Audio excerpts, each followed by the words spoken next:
Gun's got a heavy recoil and won't stand still. And we got just 3 seconds to nail the president. Just make my plans and carry him out. That's what John Wilkes Booth thought, too. Booth? I know, actor. Busted my leg on a stage so I can yell down with the tyrants.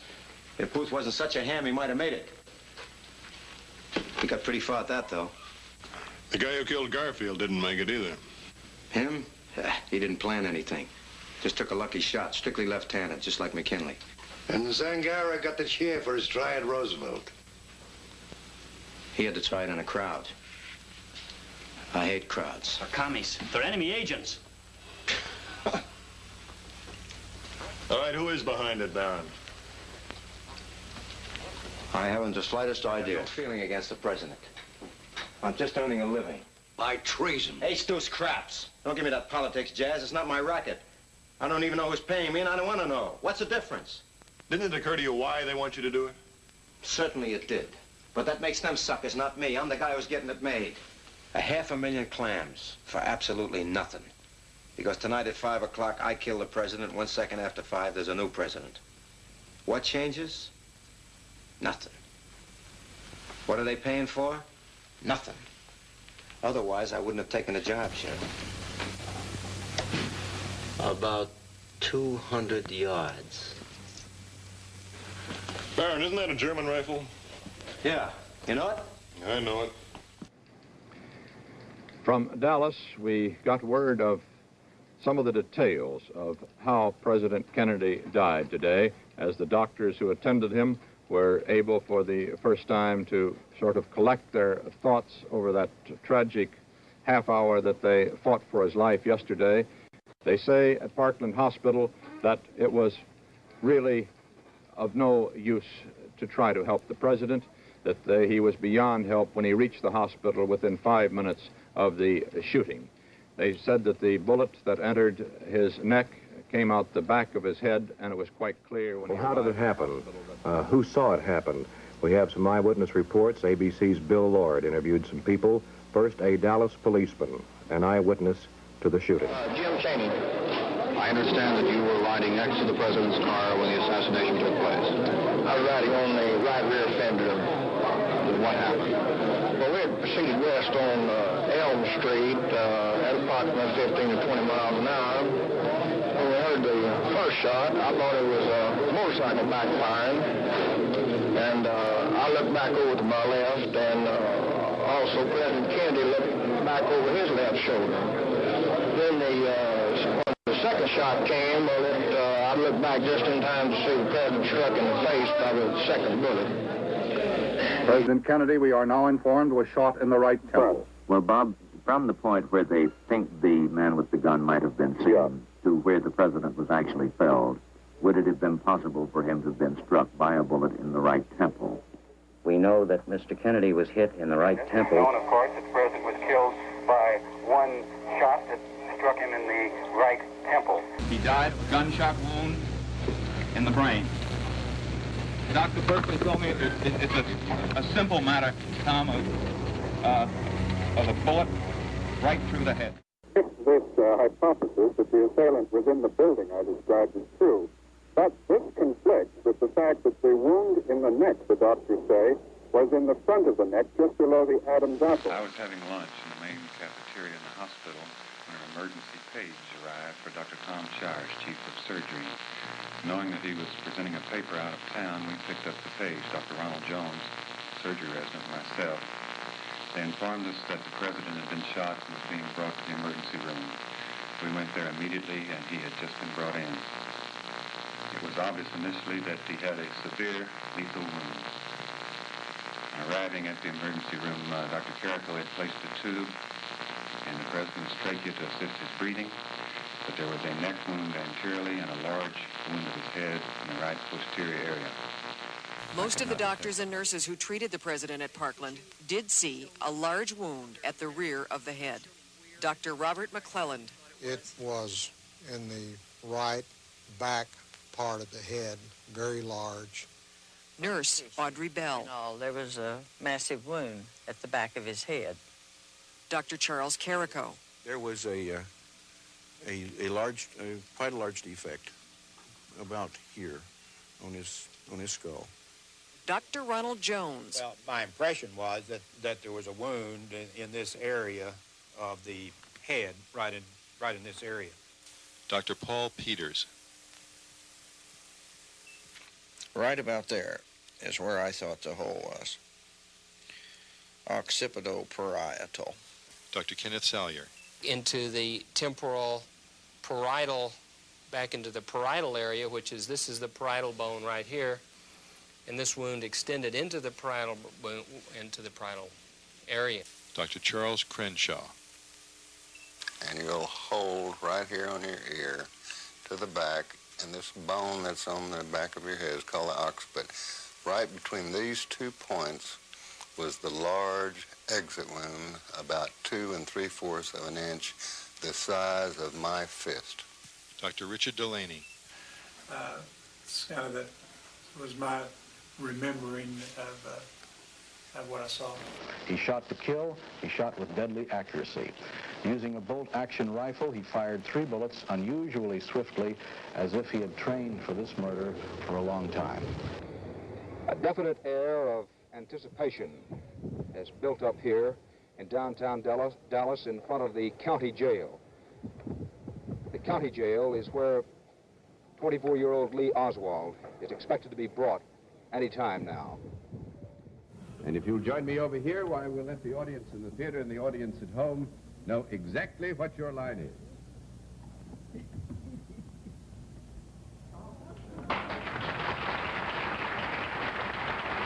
All right. Panel, I will admit we're being tricky, and we have perhaps 3.5 minutes to see what you can do. We'll tell you that Miss Kane is self-employed and deals in a service, and we'll begin with Dorothy Kilgallen. Could I use your service, Miss Kay? I think so. Could Mr. Randall? Yes? You're quite sure about him, aren't you? Reasonably. Well... You may be, Miss Kane. If we had need of your service, would we go to you rather than ringing you up and summoning you? Dorothy Kilgallen, sharp-witted TV personality and skillful journalist. From the 1930s to the 60s, Kilgallen was one of the most powerful women in print. With a single mention, the cunning columnist could make or break a career. She was a wonderful writer, wonderful reporter. Dorothy, stop the presses, tear out the front page. Have I got a story for you? Is it bigger than a bread box? If you got on her bad side, she'd let you have it. This is Milton Berle. Oh, there's a product involved. Product? Corn. Dorothy was, despite the controversy that swirls around her, a very bright and very good reporter of criminal cases, one of the best ever. She had stumbled across something really big. She did know too much. Her death is very mysterious. I mean, if they killed the president, they're not going to worry about a Broadway columnist like Dorothy Kilgallen, right? November 1963, the country was thrown into turmoil when President John F. Kennedy was assassinated. Lee Harvey Oswald was accused of the killing. Then Oswald was shot dead by Jack Ruby. Entered Dorothy Kilgallen, star reporter and columnist for New York's Journal American. The inquisitive journalist landed a secret interview with Ruby during his incarceration in Dallas. The following March, Kilgallen wrote in her column, "The point in this historic case is that the whole truth has not been told." Biographer Johnny Whiteside. She was interviewing all sorts of people really deep into the case and running just series after series of stories in the New York Journal American that were asking a lot of seemingly unanswerable questions. And she started saying, this has to be a conspiracy. But before Dorothy had a chance to publish her findings, the 52-year-old writer was found dead in her New York City townhouse. How she wound up that way is anyone's guess. I think it's highly suspicious that Dorothy dies after saying she's going to bust this case wide open and have the scoop of the century, the biggest story of all time. Are you an adorable gentleman who is noted for one particular feature?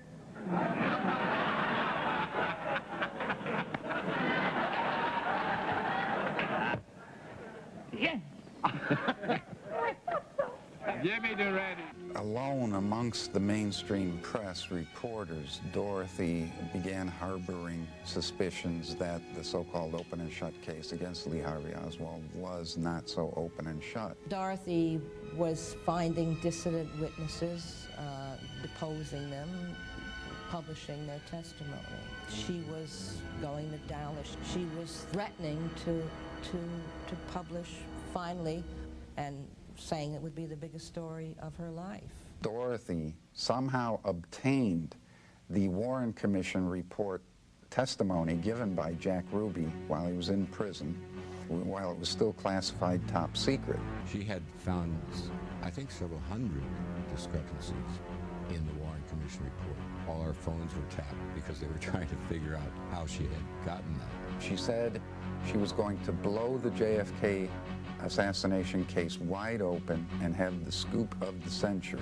She was able to obtain the first interview with Jack Ruby in prison and the only interview with Jack Ruby where the reporter was alone with him in an unbugged room, where, in other words, where Ruby felt free to talk.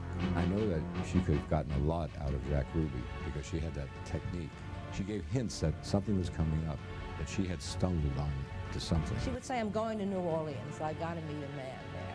It's all very cloak and daggerish. I wondered a lot about this so-called folder that she had. She brought it into the dressing room at What's My Line and said, here's all the stuff that I've learned, and I'm working on it. Nobody can have a look at it. In the summer of 1965, Dorothy was suddenly swept off her feet by a shady out-of-towner. This person I referred to as the new man in her life is suddenly romancing her, and his sudden interest in her was prompted by somebody, not necessarily himself, but prompted by some faction. Through her research and the interview with Jack Ruby and the other witnesses that she had contacted, she was convinced that it was conspiracy. Kilgallen was racing to finish a book about the assassination titled Murder One. She was also in love again, this time with a mystery man from out of town. She was involved with this newspaper man from Ohio, and that made her terribly happy. Jean Bach's husband, Bob Bach, had a couple of cocktails with Dorothy on the night of November 7th, 1965. I knew she'd had the drinks with Bob. They'd been at Clark's. I think she said, just drop me off at the Regency. So she was having a late date that night. She was seen again at the Regency Hotel, which was said to have been the trysting place of herself and the out-of-towner. She disappeared into the reddish dark of the Regency Lounge, and that was the last time anybody who would admit to seeing Dorothy saw her that night. The next morning, the body of Dorothy Kilgallen was discovered in her Upper East Side townhouse.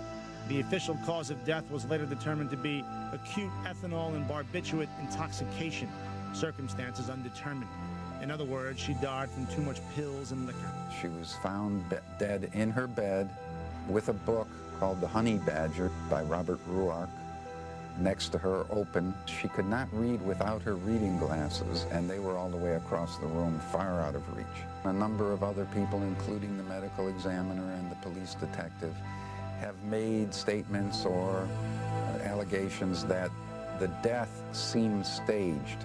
And get this, without much poking around, the cops came to the immediate decision that Kilgallen's death was an accident. Dorothy was known to throw back a few drinks, combine the alcohol with too many sleeping pills, and there you have it, case closed. But a more in-depth look at the facts revealed something interesting. Dorothy was not a smoker, and the medical examiner's report showed an inordinate amount of nicotine in her. What disturbs me is that there was absolutely nada investigation of her death at the time. The head of toxicology at the time had a beaker of extract from Dorothy's brain and stomach. It was kept virtually on ice. 13 years after Kilgallen's death, the beaker was still on ice. That is, until biographer Lee Israel did some digging of her own and had the extract analyzed. Substance from her stomach bespoke the presence of 3 different kinds of slow-acting sleeping pills, which is exactly what you would do, I suppose, if you were a kiss-and-kill kind of guy who was dispatched by the CIA or by whomever A kiss and kill kind of guy like, say, the mysterious out-of-towner? If enough people believed that she had the scoop on what really happened, that would probably impel them into some violent action. So She had notes and notes and notes about it, which after her death disappeared. The file was supposedly very thick. It was suspected that it was either stolen or her husband had it and may have destroyed it. Her husband, Richard Colmar, the actor-producer, was asked what was in Dorothy's file. He said, "I'm afraid that's a secret that will have to go to the grave with me." And so it did. Colmar committed suicide in 1971. He has been at Dallas Police Headquarters, about 1.5 or 2 miles from this location, since his arrest yesterday afternoon for the assassination of President Kennedy. The police indicate that they are perhaps finished questioning Oswald for perhaps a short time, and we're expecting Oswald to be brought here to the county jail, which is where prisoners normally are. The president, 29-year-old Ricky White, says his father was part of a CIA plot to kill the president. CNN's Mike Capps reports. Ricky White and several investigators who've been following the case told reporters that Roscoe White was a CIA operative posing as a Dallas policeman. White produced documents he insists substantiate his claims. Faded messages from intelligence officials ordering the assassination. Messages refuted by CIA officials. There was a firing squad in Dealey Plaza on November 22nd, 1963. Beyond a reasonable doubt that Roscoe Anthony White was one of the members of that firing squad. Ricky White told reporters that 8 years ago he found a diary belonging to his father. Notes inside detail Roscoe White's involvement. Notes that indicated Roscoe White plotted with Lee Harvey Oswald and Jack Ruby to kill the president. The notes indicated Ricky White's mother worked for Dallas nightclub owner Jack Ruby, and that Mrs. White overheard her husband and Ruby discussing the assassination plot. Ruby fatally shot Oswald to death after the Kennedy assassination. It's something that I would not share with anybody else besides myself.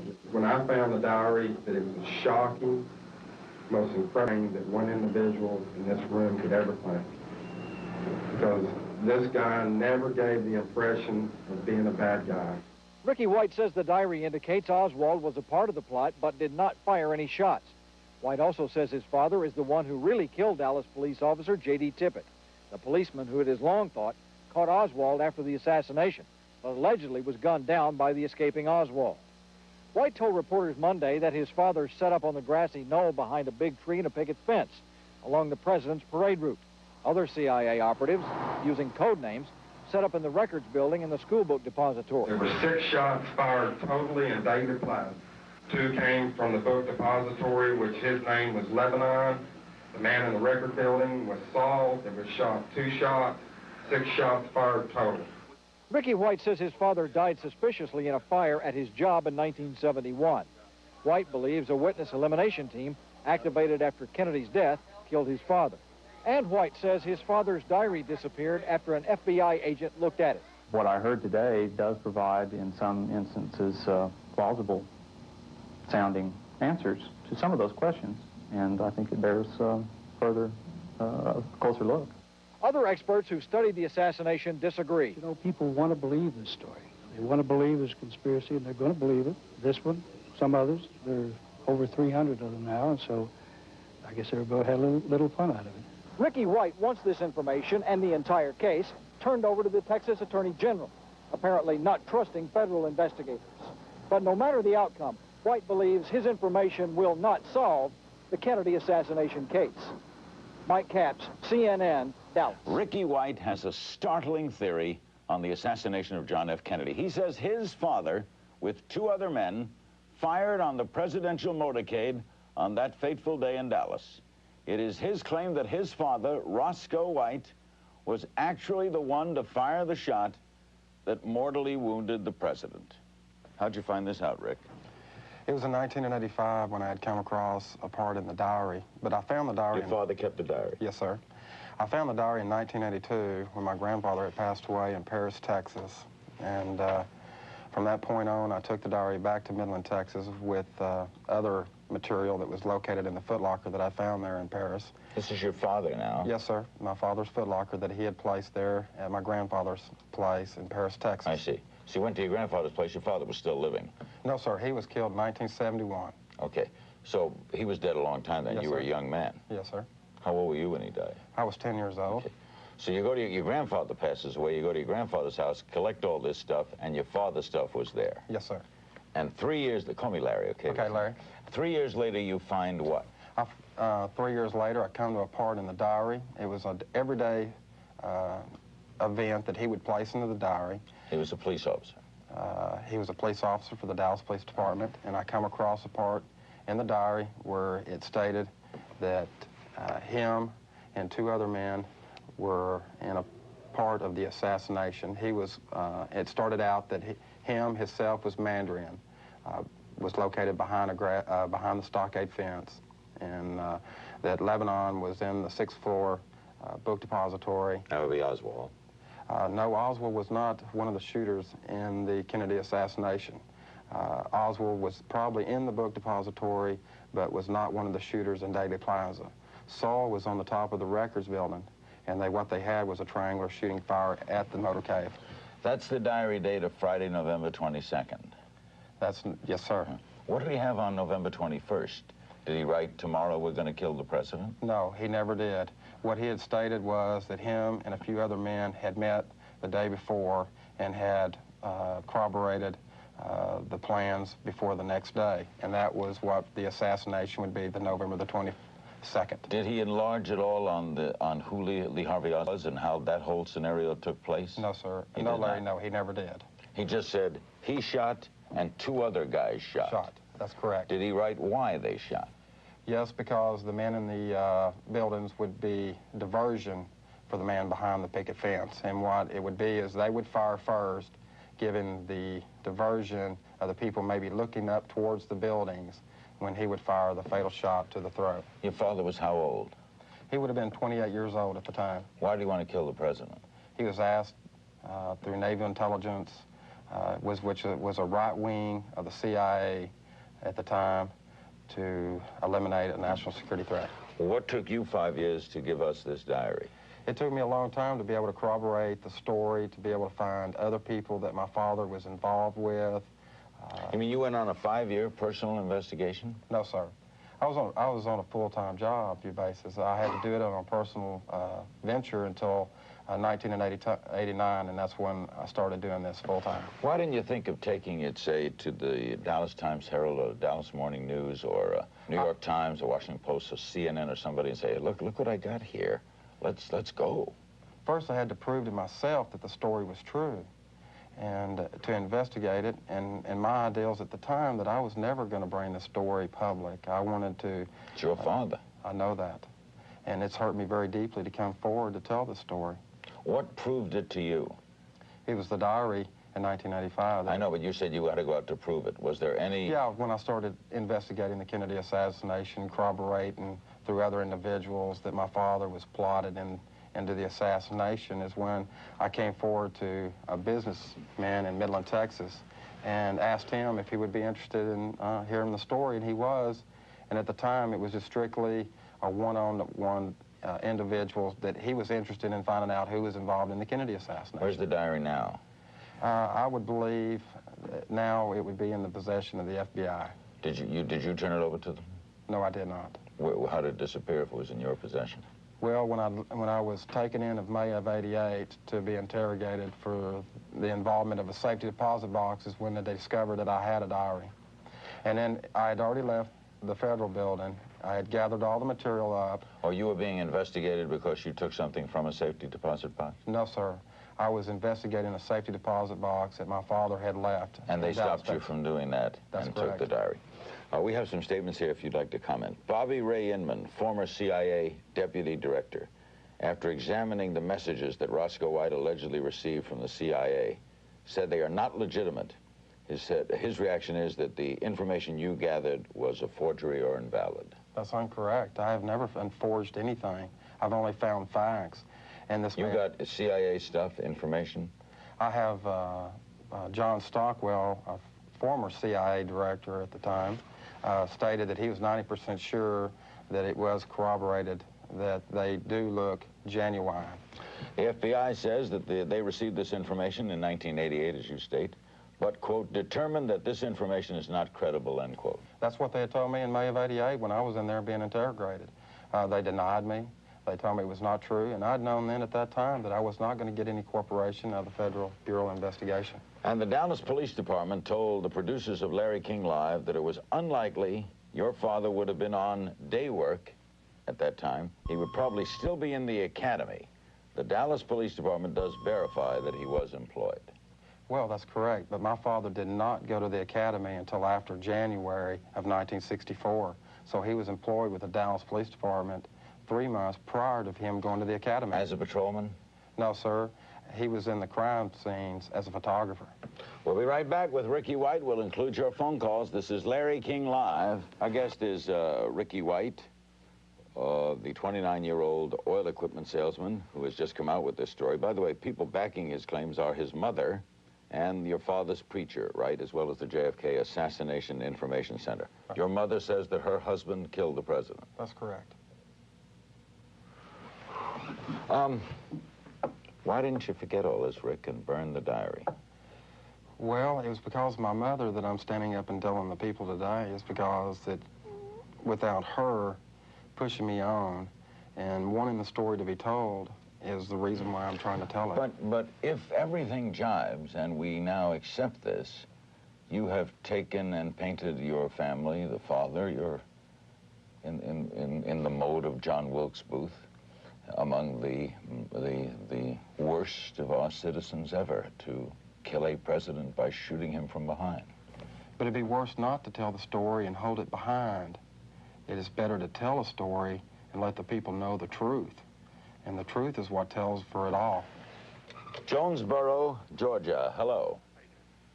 Yes, sir. I'd like to know if this is propaganda for a movie, and if it's not, why would he disgrace his name and... Is this going to be a movie or a book? Neither one. We strictly went public for the safety of my family and everybody that was involved in it. Oh, you feared for your lives? That's correct. Laurel, Maryland, hello. Yes, Larry. How you doing tonight? Fine. I was asking, I saw his press conference, and he stated that the government told his father to do it. Why would the government tell his father to kill the President of the United States? Because he was a national security threat to the government at the time. You mean the CIA wanted him eliminated? There are many who thought that. Jim Garrison, now judge in Louisiana, thought that the CIA wanted the president eliminated. They thought it was a right-wing element of the CIA. That's correct, The right wing from the CIA. It wasn't actually the CIA, it was people that was above him. Did you talk to your mother about him, your father, and why, did she know he was going to do it that day he did it? No, she sure did. And I think she had the emption because she had overheard in 2 different conversations with Jack Ruby that they were plotting to eliminate John F. Kennedy. Your father died how many years later? He died in 1971. And 8 years later? Yes, sir. Of natural causes? No, he was an explosion at M&M Equipment Company, and it was a false... it wasn't... he basically had gone on a break for about 15 minutes and had returned, and somebody had cut in the acetylene hoses inside there, and the room had filled up with acetylene. And there was a 5-gallon gas can that was delivered from Aerial Chemical that was placed up under the welding table. And when he arched a flint and it exploded. You're saying they killed him? That's correct. Are the other 2 people, too, who were in the diary? We have no earthly idea. We're right now in the research of finding those 2 men. We'll be back. Joining us now is Baptist minister Jack Shaw. Jack was at Roscoe White's deathbed. And, Jack, I understand Roscoe actually lived for about 48 hours after his accident, and you were able to talk to him. What did he tell you? We talked about several things, but at the beginning of the conversation, he talked about what happened. We discussed that, and he said that he had gone on a break, and he came back off the break, and there was under the bench, there was a can that he was in a hurry to get home that day, and he fired up the welding torch, and the explosion happened. And he also said that he saw someone leaving the scene in a hurry when he was coming back in from the break. So the point was he indicated to you that he believed that this was not an accident. Yes, he indicated that to me, yes. Okay, now I know that you also made some 40 or 50 hours of audio tape with Roscoe's wife, Geneva. What did she tell you in your hours of interviews? Well, we talked about a lot of things, but she talked about overhearing her husband and Jack Ruby talking and about the assassination, things like that, and we talked about many events that transpired after the assassination. Now, Jack, I understand that Geneva told you that she had a conversation with her husband where Roscoe told her why he was going to assassinate President Kennedy, that he was going to do it and why. Yes, she did. She said that Roscoe told her that Kennedy has been a pretty good president, but he has to die. He didn't carry out his own orders, and if I don't carry out my orders, I'll have to die too. This is pretty amazing stuff. Do you believe her?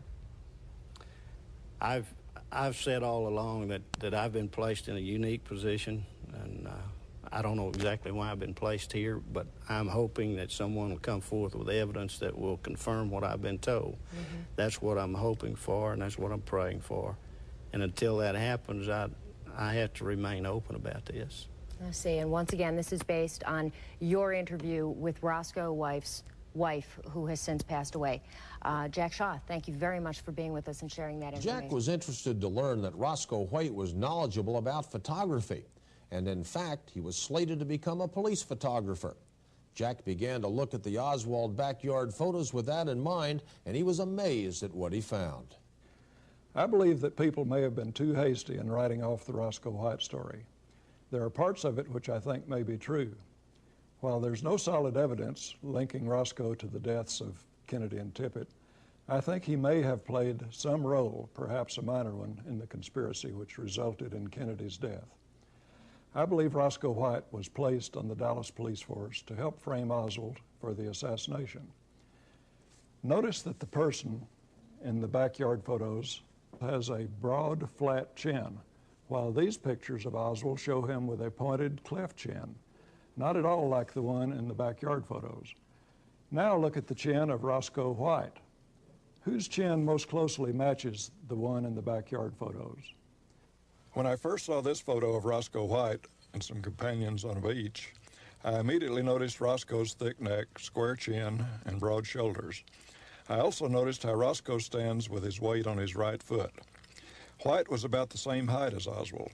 In fact, there were many physical similarities between the two, with the exception of the neck and chin. Roscoe had a thick neck with big sloping shoulders, while Oswald had a thin neck with narrow shoulders. When I enlarged the photos of Oswald and Roscoe to the same size and laid one over the other, I was astounded to find that the height, posture, and even some features are an identical match.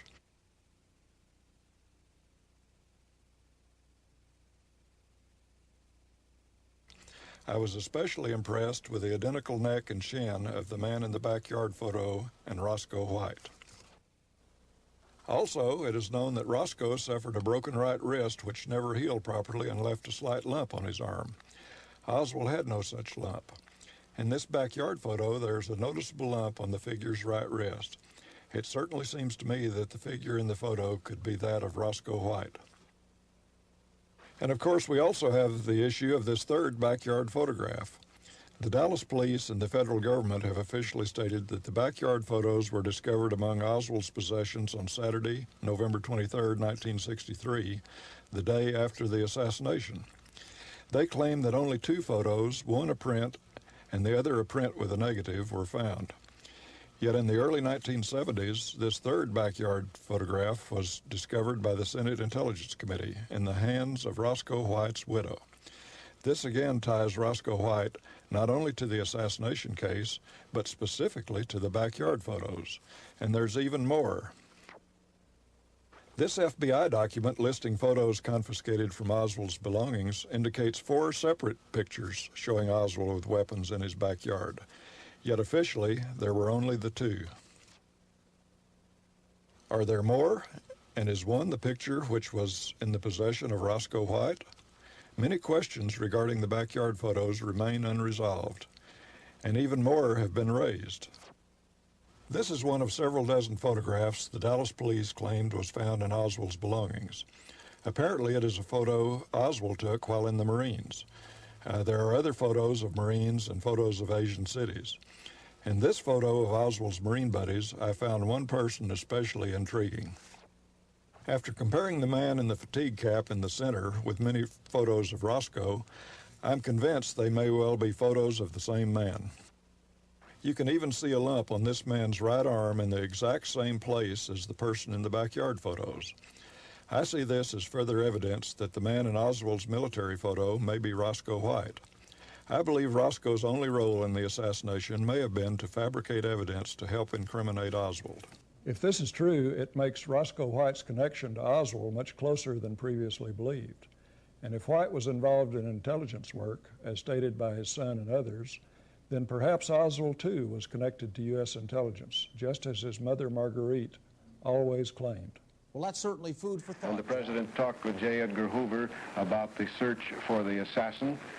He also put in a phone call to Dallas and got a report from the doctor attending Governor John Connally of Texas, who reported that the governor was in a satisfactory condition. Tonight, in a season of new movies and theories about the assassination of JFK, this report will draw lightning. A doctor who was with President Kennedy when he died breaks nearly 30 years of silence. Dr. Charles Crenshaw was in the emergency room when President Kennedy was brought in. He examined the president, saw the wounds close hand, and based on that, Dr. Crenshaw challenges the results of the Warren Commission in an eyewitness account that is rich in detail and history and emotion. Dr. Crenshaw relives for Tom Jarrell the death of the president. On a sunny autumn afternoon in Dallas, President Kennedy, the First Lady, and Texas Governor John Connally shared the presidential limousine. They passed large, friendly crowds, a good sign for a political outing. But as the entourage reached Dealey Plaza, passing below the 6-story high school book depository building, suddenly lives were shattered. We interrupt this program to bring you a special bulletin from ABC Radio. 3 shots were fired at President Kennedy's motorcade today in downtown Dallas, Texas. Almost since the day the bullets rang out here in Dealey Plaza, conspiracy theories have emerged. They've come from many sources, always suggesting a plot to kill the president with more than one gunman involved. The latest conspiracy theory comes from a respected physician who refused to speak out until his professional career was largely behind him. We've seen from news photographs what happened here on November 22nd, 1963. His views come from a small emergency room where there were no cameras present, and until now, details have been scarce.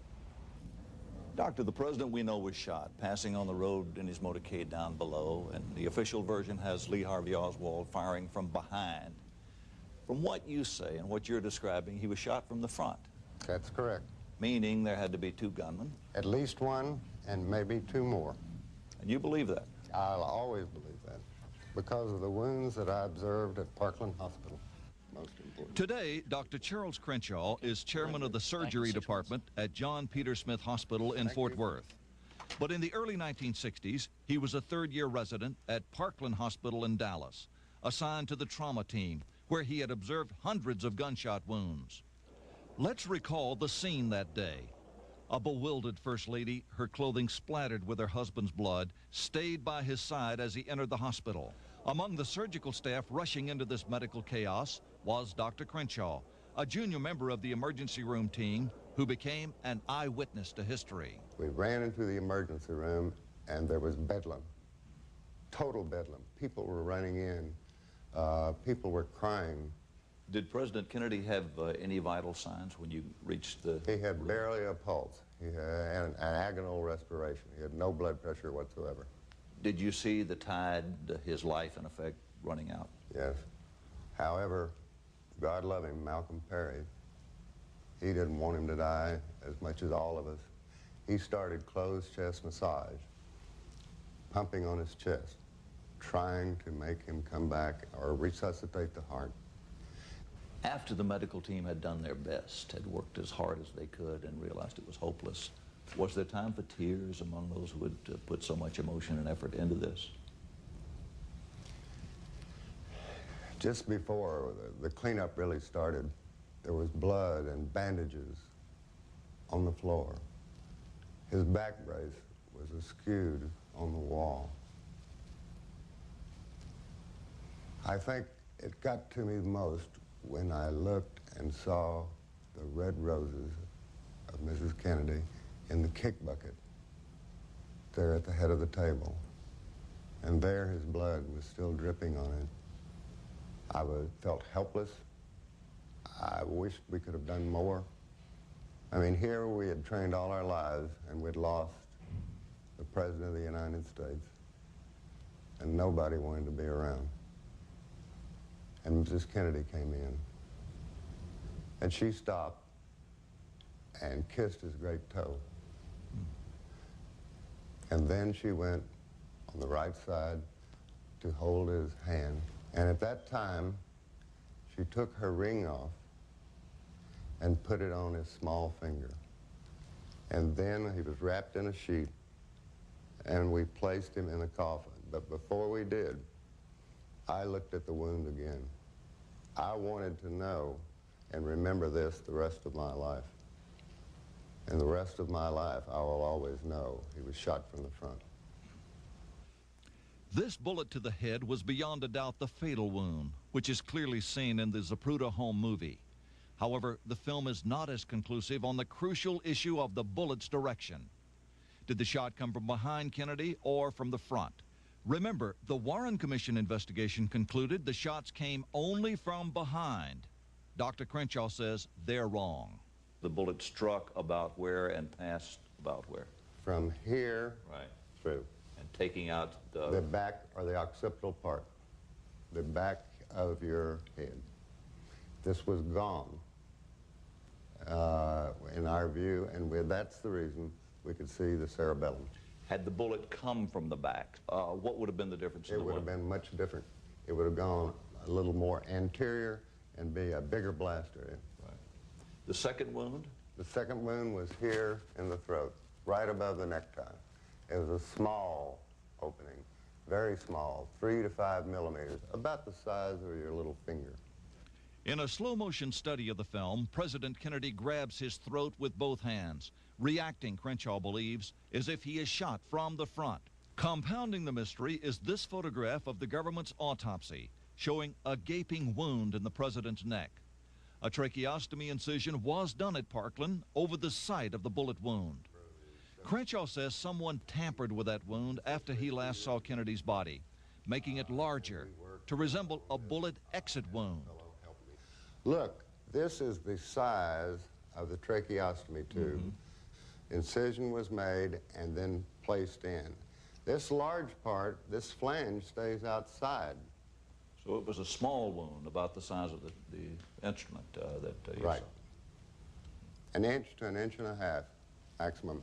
This wound, and described in the Warren Commission, was almost 3 inches wide. Double the size. Double. Is it possible that the doctor working to put this in what may have been already a bullet wound made the incision too large? Oh, no. No, Perry was an artist with a blade. He was one of the best trained technical surgeons. But it seems almost incomprehensible that a team of highly intelligent, highly trained doctors could be standing over the President of the United States and see wounds that you say came from the front, and yet the official government story is it came from the back, and wait this long to break the silence. Intimidation, fear, and career-mindedness. Those were the factors. Exactly. But again, you have to understand the time in 1963. The people that were with this country were telling you what to do, how to do it, and I think the feeling was we went along to get along. Now semi-retired, Dr. Crenshaw has written a book breaking nearly 30 years of silence. Could the, what you call a conspiracy of silence, have been out of plain old-fashioned patriotism among the doctors? No question about that. And Dr. Baxter had wanted no one to say anything because he was worried about commercialization. Well, I made a statement that any one of us in the school or in the hospital that ever made a dime off of anything they said about the assassination, I would try to see that their medical career was ruined. You felt that strongly? Yes. I don't know how many emotions were in that statement, but I felt like it was one that needed to be said. That's the reason I waited so long. I waited until I felt I'm at the end of my career. I don't fear my peers, because I think they believe it too. This is the basement floor. He has been shot. Oswald has been shot. Lee Oswald. Dr. Crenshaw's role in history was not over. Just 2 days later, another victim of the madness that gripped Dallas was wheeled through this hospital emergency entrance. Lee Harvey Oswald, the accused presidential assassin, was shot. And though mortally wounded, he too was brought here. Inside, there was another urgent rush of medics to the trauma room. Among them, again, the young Dr. Crenshaw. As the team was around him at the table, working, trying to save his life, you were called away. What was that about? The nurse came and tapped me on the shoulder and asked if I would take the phone call. And I picked up the phone, and it was like thunder, like God was talking. He said, "This is the president, Lyndon B. Johnson." I said, "Yes, sir." And he said, "How is the accused assassin doing?" I said, "Well, he's critical, but right now he is holding his own." He then said, "I want you to take a message to the operating surgeon and have a deathbed statement from Oswald." Oswald died on the table without saying a word. Could LBJ have made the call? The answer is yes. 2020 has obtained copies of White House logs from November 24th, 1963. LBJ was in Washington attending church when Oswald was shot at 12:21 Eastern Time.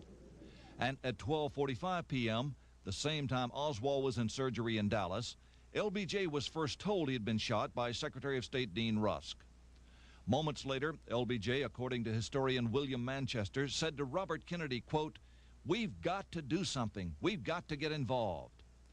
President Johnson then had 15 minutes to make a call to Dallas before going outside to be with Mrs. Jacqueline Kennedy for the procession to the rotunda, where the late President Kennedy would be lying in state. However, there is no official record of this phone call. What could it all mean? If LBJ were on the line to Dr. Crenshaw demanding a deathbed confession, it means the new president was moving quickly to wrap up the case along government lines. How much of that was in the Warren Commission information? None. None at all? I never talked to the Warren Commission. No one knew ever that Lyndon Johnson called Parkland.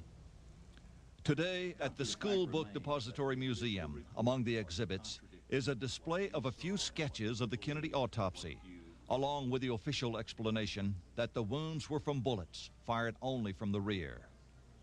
What was your reaction when you saw the results, photographs and the sketches from Bethesda, the autopsy done there? It was beyond disbelief for me. I could not believe that a real pathologist would put out something this poorly. Was this the same man you saw as far as John Kennedy, the same body that you observed? Not from the pictures that I saw. And I put him in the coffin. So you say their report, in effect, is a fraud? I say that it's wrongly done, and the way it was done, maybe they were directed to do it that way.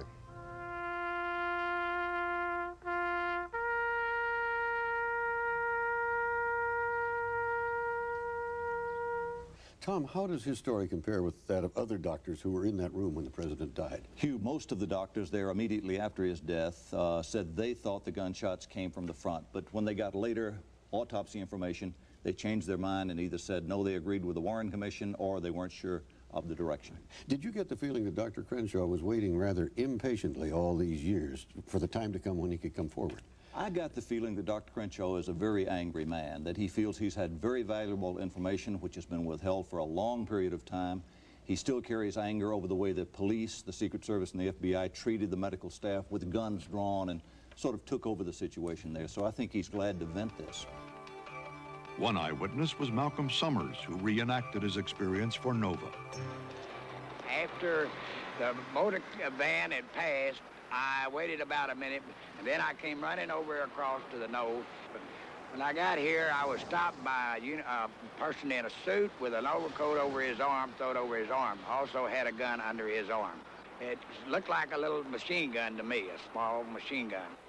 Malcolm Summers was one of several eyewitnesses, including at least one Dallas policeman, who ran into people claiming to be federal officials and who were never found. Chief Counsel for the House Assassination Committee, Robert Blakey. A careful examination of where all of the Secret Service agents were that day and their duty assignments indicates that no Secret Service agent was in that area. Hello, police operator. Go ahead. Go ahead. It says News News. Hello, we've had a shooting out here. Where is it at? It says News and Police Radio. 10th Street. What location? Between Marsalis and Buckley. It's a police officer. Somebody shot him. What's it? 404 10th Street. 78. It's in a police car. Number 10. Number 10. 78. 78. You got that? Hello, police operator. Did you get that? Police officer, 510 East Jefferson. Researcher Dale Myers investigated the Tippit shooting. He certainly couldn't have gotten here unless he got a ride. Some people have conjectured that it was possibly a conspiratorial pickup. Whether the driver was a co-conspirator or a casual passerby is still a mystery. Killer gets to about this position on the sidewalk, and Tippett's patrol car pulls to the curb and either calls him over to the curb or the man comes over by himself and leans to the window and talks to Tippett through the vent window for 10 or 20 seconds, very short. And Tippett gets out of the patrol car, and as he does, the man steps over to the front of the hood here, and as Tippett gets opposite him, he pulls a gun from under the jacket, fires 3 shots across the hood, knocking Tippett to the pavement. Then the man starts to leave, hesitates at the back of the car, walks around behind the car, comes up to the front of the car, stands over Tippett, and shoots him in the head. Did he struggle on arrest? There was a struggle at the time of the arrest. There was a struggle in the Texas Theater when a Dallas police officer was arresting him, and the pistol was snapped at another police officer's head and didn't fire. At that time, a scuffle ensued inside of the Texas Theater where he was arrested by 6 officers. Sir, had that pistol been previously discharged? Yes, twice. After the shooting, police found shells at the scene. They went on the radio and said there were 38 automatics. Later, Oswald's arrested with a revolver that fires 38 specials, a shell that's clearly about a 1/4 inch longer. Besides, they're clearly stamped on the bottom. One says 38 special, one says 38 automatic. He was taken from us by the fatal bullet of a poor, confused, misguided, ungodly assassin, as was the President of our United States. We think it's appropriate to mention that during the services, the pastor C.D. Tipps, Jr. mentioned that J.D. Tippett was an outstanding police officer and also a good family man, a man of deep character. To many people, he was an average American, a good friend. In addition to his work with the Dallas Police Force, in the evenings, he was employed at a donut shop, and on Sundays, his normal day off, he worked at a theater. The Soviet news agency TASS, in its home service, a Russian language service, has reported the following. It is accusing the American police of trying to implicate the Communist Party in the assassination of President Kennedy. It made this comment: "The more details are reported," said TASS, "the darker and more suspicious the whole case is." It said serious commentators are not putting faith in the police story about left-wing elements being responsible for this monstrous crime. They continue to await the results of further investigation. That is the report from the Soviet press service TASS, so far carried only in the Russian language inside of the Soviet Union. In my opinion, he wouldn't have had that. He would have been forced to instruct the jury to return a verdict of not guilty on the ground of insufficient evidence, because under Texas law, Article 714 of the Code of Criminal Procedure, a wife cannot give evidence against her husband, nor can she give leads that leads to the development of evidence against her husband. And the primary evidence that was so damaging against Oswald, connecting him with a rifle, all came from Marina Oswald. When the picture is enlarged and lightened, we can see into the windows of the book depository. We will now zoom into the window at the western end of the 6th floor. This pair of windows is on the extreme opposite end of the depository from the so-called Oswald window. As mentioned, this window has always been cropped out whenever this picture has been printed. We begin to see the image of the face and shoulders of someone in the 6th floor window. Enlarging the image even more, we can clearly make out the shape of a face, the hairline, the forehead, the eyes, nose, mouth, the shoulders. The white spot over his left shoulder is a light fixture on the ceiling. Because of the considerable degree of enlargement of this picture, there is a vast amount of photographic grain. This makes it very difficult for some people to see detail within the photograph. By adding an overlay of an artist's reproduction of the facial features, we can see details that don't reproduce well on videotape.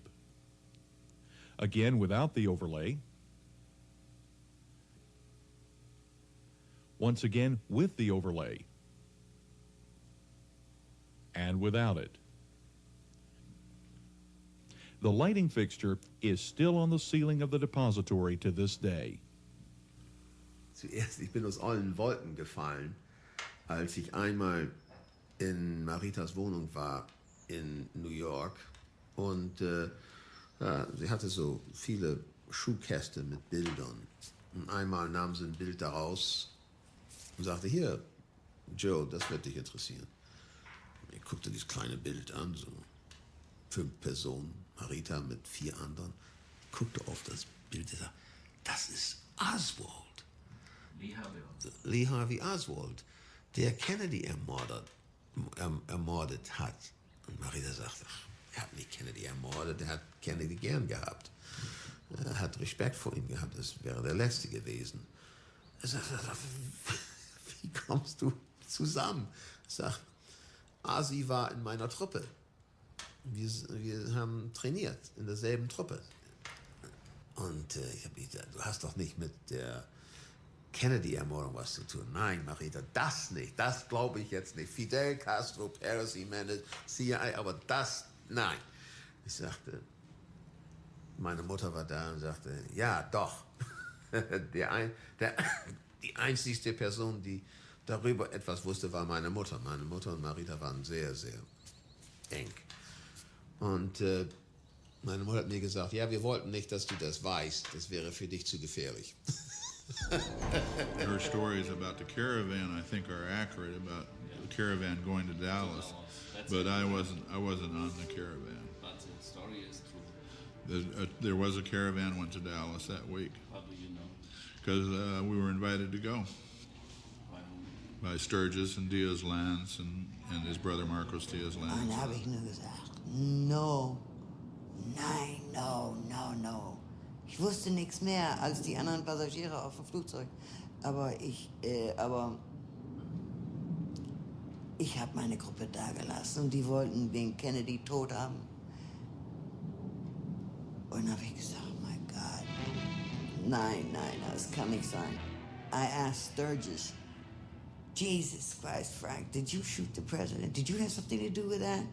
He said, who gives a shit? Yeah, who's gonna prove it? He said, we kill a lot of people. What the hell's the difference? Look what he did to the Bay of Pigs. Look what he did. He let the black people go, gave them all their rights. You know, he didn't want Vietnam. You know, they had good reason. Da hat gesagt, ich würde es nochmal machen.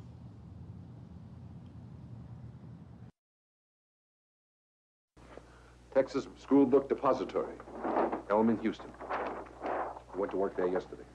Here's the depository. In order for the motorcade to pass it, they'd have to make a jog right on Houston Street and left on Elm here, and then through the underpass to Stemmons Freeway. Isn't that a long way around to nowhere? It's the perfect place for triangulated gunfire. A man in the records building here, another man in the depository, a third man here on the grassy knoll, where he has excellent cover. They'll have to slow down to 10 to 12 miles an hour to make this turnoff. And when they've reached this point, they've walked right into the trap. And there's no way they can get out of it.